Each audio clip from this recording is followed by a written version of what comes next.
আরজিকরে ঘটনায় শিলিগুড়ির বাঘাযতীন পার্কে অপরাজিতা পরিসর নামে সংহতি স্মারকের উন্মোচন করা হলো।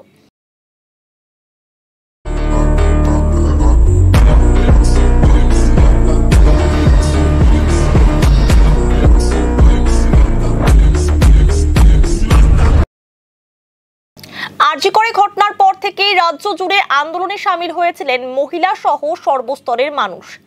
শিলিগুড়ির বাঘাযতীন পার্ক থেকেও একাধিকবার মিছিল বের করা হয়েছিল। তাদের এই আন্দোলনকে সম্মান জানাতে বাঘাযতীন পার্কের সামনে সংহতি স্মারকের উন্মোচন করা হলো। এদিন বৃহন্নলারা প্রদীপ প্রজ্বলন করে সেই স্মারকের উন্মোচন করেন। তার পাশাপাশি গণস্বাক্ষর কর্মসূচিও গ্রহণ করা হয়। উপস্থিত ছিলেন শিলিগুড়ির বিধায়ক শঙ্কর ঘোষ। এদিন বিধায়ক শঙ্কর ঘোষ জানান, দেখুন, শিলিগুড়ির সচেতন সমাজ এবং এই প্রজন্ম তারা এর আগেও ঠিক একইভাবে ভোর 4:10 গত 9 সেপ্টেম্বর তারা ভোর দখলের কর্মসূচি পালন করেছিল এবং সেখানে তারা দাবি তুলেছিলেন যে এই লড়াই যতদিন চলবে সেই লড়াইয়ের সাথে তারা দৃঢ় পদক্ষেপে এগিয়ে যাবেন।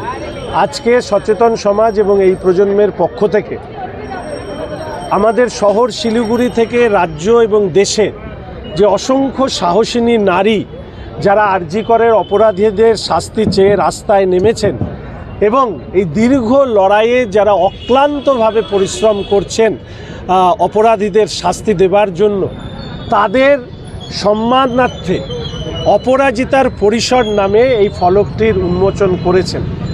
এই ফলকটি উন্মোচিত হয়েছে এখানকার কিন্নর সমাজ, তারা এই প্রদীপ জ্বালানোর মধ্যে দিয়ে এবং শৈশব অর্থাৎ 7 থেকে 12 বছর বয়সী শিশু বা বাচ্চা ছেলে মেয়েদের হাত ধরে তাদের মায়েদের বীর গাথা, যে মায়েরা নিজেদের গণ্ডিকে উপেক্ষা করে গত 39 দিন ধরে, বিশেষ করে গত 14ই আগস্ট আপনারা দেখেছেন এই বাঘাযতীন পার্ক থেকে হাজার হাজার মহিলারা তারা রাস্তায় নেমেছিলেন। সেই লড়াই চলছে, সেই লড়াইয়ের শিখাকে প্রজ্বলিত রাখবার জন্য এই অপরাজিতার পরিসর আন্দোলনের স্মারক হয়ে থাকবে। এই অপরাজিতার পরিসর সেই মহিলাদের বীর গাথার স্মারক হয়ে থাকবে এবং ভবিষ্যতেও যে কোনো আন্দোলনের ক্ষেত্রে এই অপরাজিতার পরিসর নিশ্চিতভাবে আন্দোলনের শুরু করবার একটা স্থল হয়ে থাকবে।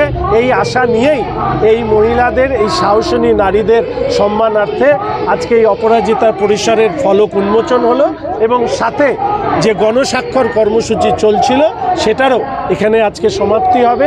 এরপরে এই স্বাক্ষর সম্বলিত কাগজ আমাদের মাননীয় রাষ্ট্রপতি, মাননীয় প্রধানমন্ত্রী, মাননীয় স্বরাষ্ট্রমন্ত্রী এবং মাননীয় রাজ্যের মুখ্যমন্ত্রীর কাছে প্রেরণ করা হবে।